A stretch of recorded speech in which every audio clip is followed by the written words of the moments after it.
તો બીજી બાજુ આપણે વાત કરીએ તો વલસાડ જિલ્લાના એલસીબી દ્વારા જહેરખોરાની ગેંગ પર મેળવાયેલી મોટી સફળતામાં જણાવી દઈએ કે આ ગેંગનો મુખ્ય આરોપી અંકુશ મદનલાલ પાલને રાજસ્થાનના જયપુરમાંથી ઝડપી પાડવામાં આવ્યો છે।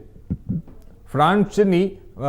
બ્લાબ્લાકાર શો જે એપનો ઉપયોગ કરીને મુસાફરોને નશીલા પદાર્થ પીવડાવી અને અપહરણ અને એની સાથે લૂંટ કરતી આ ગેંગ દેશના 10 રાજ્યોમાં 38થી વધુ ગુનાઓમાં સંડોવાયેલી હોવાનું પણ સામે આવ્યું છે। પારડી નજીક રામદેવ હોટલમાં નાસ્તાના બહાને ફરિયાદીને બેભાન કરીને તેના મોબાઈલ, એટીએમ, ક્રેડિટ કાર્ડ, દસ્તાવેજો સહિત ₹3.49 લાખની લૂંટ કરાઈ હતી। આ ફરિયાદના આધારે પારડી પોલીસ સ્ટેશનમાં આઈપીસી 2023 જેની કલમ 123, 140(3), 303(2), 54 તથા આઈટી એક્ટ 66C હેઠળ ગુનો નોંધાયો છે। ગુનાની ગંભીરતા ધ્યાનમાં લેતા એલસીબીએ સીસીટીવી ફૂટેજ, ટેકનિકલ એનાલિસિસ અને માહિતગારોની મદદથી તપાસ હાથ ધરી છે। ત્યારે જણાવી દઈએ કે આ ખાનગી બાતમીએ આધારે જયપુર એરપોર્ટ વિસ્તારમાંથી અંકુશને પકડી પાડવામાં આવ્યો હતો। તેની પાસેથી રોકડ અને 3 મોબાઈલ મળ્યા છે। પ્રાથમિક પૂછપરછમાં તેણે ગુજરાત, મહારાષ્ટ્ર, દિલ્હી, ઉત્તરાખંડ, યુપી સહિતના અનેક રાજ્યોમાં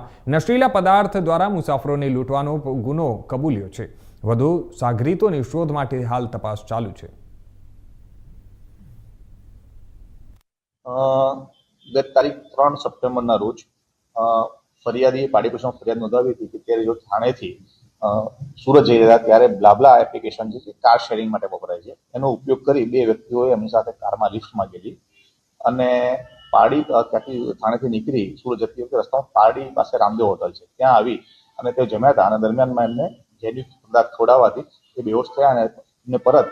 પોતાની જ ગાડીમાં અપહરણ કરી અને એ લોકો મુંબઈ બજાર ઉતરી દીધા હતા અને તે દરમિયાન તેઓનું પર્સ, ચેન, પાકીટ, એટીએમ કાર્ડ વગેરે લેપટોપ અને મોબાઈલ મુદ્દામાં લઈને તેઓને ત્યાં બેહોશ હાલતમાં છોડી દીધેલા હતા। તે બાબતની ફરિયાદ નોંધાવેલી હતી। આ ફરિયાદના અનુસંધાને લોકલ પોલીસ, એલસીબી વગેરેની ટીમો બનાવીને સતત આમાં સીસીટીવી ફૂટેજ મેળવવામાં આવ્યા અને જે બ્લાબ્લા એપ પર જે મોબાઈલ નંબર રજીસ્ટ્રેશન થયું હતું સામેવાળાનું એના પણ વિગતની તપાસ કરતા એ પણ કોઈ અગાઉ વિક્ટીમ જ હોવાનું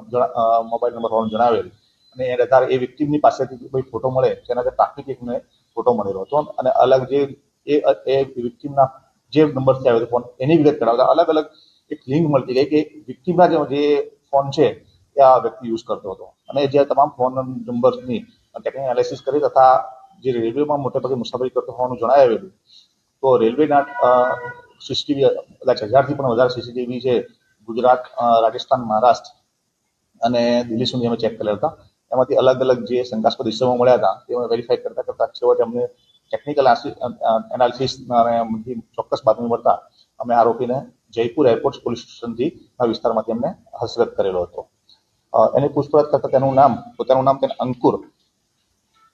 અંકુશ મદનલાલ પાલ રહેવાસી હરિનગર, નવી દિલ્હીનું જણાવેલું હતું અને એને પોતાની કબૂલાત દરમિયાન એને પોતે ગુજરાત, મહારાષ્ટ્ર, રાજસ્થાન, મધ્યપ્રદેશ, ઉત્તર પ્રદેશ અને દિલ્હીની અંદર 38 ગુનાઓ આ પ્રકારની એમોથી કરેલા હોવાનું કબૂલ્યું છે। આ ઉપરાંત એની પર આ પ્રકારના એમોના 13 ગુનાઓની અત્યારે કોર્ટ કાર્યવાહી ચાલી રહી છે જેમાં પંજાબ, રાજસ્થાન અને ઉત્તર પ્રદેશનો સમાવેશ છે। તો બીજી તરફ આપણે હવે વાત કરીએ તો